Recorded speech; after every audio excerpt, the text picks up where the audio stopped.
जबरदस्ती ढुकई देले रकत बाहरी जीवा चमड़ा फाटी जीवा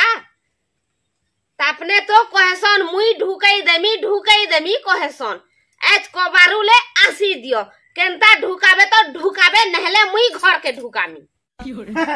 हां बने एड़े मोटा हेकरी पढुछे बने लमा लमा साइज हेकरी पढुछे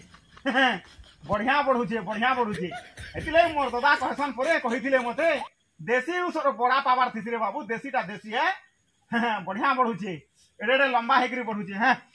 ये बा कहीं पले छु रे हैं काना के मोटा साइज लमा ही बढ़ुछे कहउछगा हैं तुम तो खाली निहरा कथा वार्ता है न तुम न एड़े मोटा हेकरी लमा साइज हेकरी पढुछे टिकना जानि छु काना मोटा लमा साइज है बढ़ुछे कहउछ ई कथा कहबो तो कहबो नहले तुमरा मन नी बने तुमरा हमर नी बने देखाबो काना है जई हैं आ टिकरा न केनता देखे देमी चाल पूरा लाल लाल मोटा हेकरी पढुछे पूरा लाल लाल अछि